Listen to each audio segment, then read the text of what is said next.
ಕೋಲಾರ ಜಿಲ್ಲೆಯ ರೈತರ ಪರವಾಗಿ ನಾನು ಇದ್ದೀನಿ, ಬೇರೆಯವರ ಪರವಾಗಿ ನಾನು ಇರೋದಿಲ್ಲ.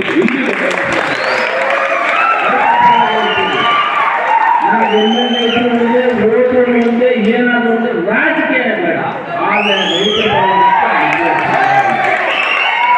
ಊಟ ಹಾಕುವಂಥ ರೈತರು ಇವತ್ತು 4 ನಾನು ಕೇಳಿದ್ದೀನಿ. ಒಂದು ಎಜುಕೇಶನ್, 2ನೇದು ಹಾಸ್ಪಿಟಲ್, 3ನೇದು ರೈತರು, 4ನೇದು ಇಲ್ಲಿ ಓದಿರುವಂಥ ಮಕ್ಕಳಿಗೆ ಕೆಲಸ ಸಿಗಬೇಕು ಅಂತ ನಾನು ಕೇಳ್ಕೊಂಡಿದ್ದೀನಿ. ಇವತ್ತೇಳ್ತಾರೆ ಕೆಲಸ ಸಿಗಬೇಕು ಅಂತ ಇಂಡಸ್ಟ್ರೀಸ್ ಇದೆಯಲ್ಲ, ಯಾಕೆ ನೀವು ಅದ್ರ ವಿರುದ್ಧವಾಗಿದ್ದೀರಾ, ಇಲ್ಲ ಅದೇನೋ ಮೊನ್ನೆ ಬೈದಿದ್ದೀರಲ್ಲ ಅವನ್ನ ಅಂತ ಹೇಳ್ಕೊಬಂದೀವು. ನಮ್ಮ ಕರ್ನಾಟಕದ ನಮ್ಮ ರೂಲ್ಸ್ ಪ್ರಕಾರವಾಗಿ ಕನ್ನಡಿಗರಿಗೆ 80% ಕೊಡಬೇಕು ಅಂತ ನಮ್ಮಲ್ಲಿ ಇದೆ.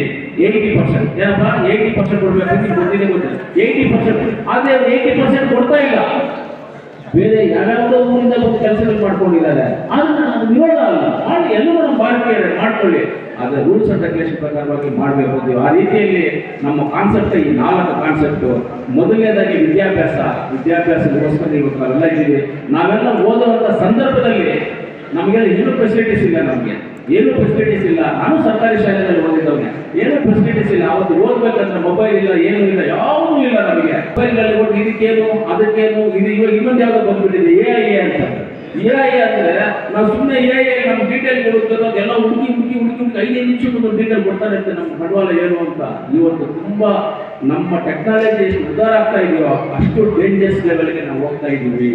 ಅದರಿಂದ ವಿದ್ಯಾಭ್ಯಾಸ ಅನ್ನೋದು ತುಂಬ ಮುಖ್ಯ, ಓದುವುದು ಅನ್ನೋದು ತುಂಬ ಮುಖ್ಯ.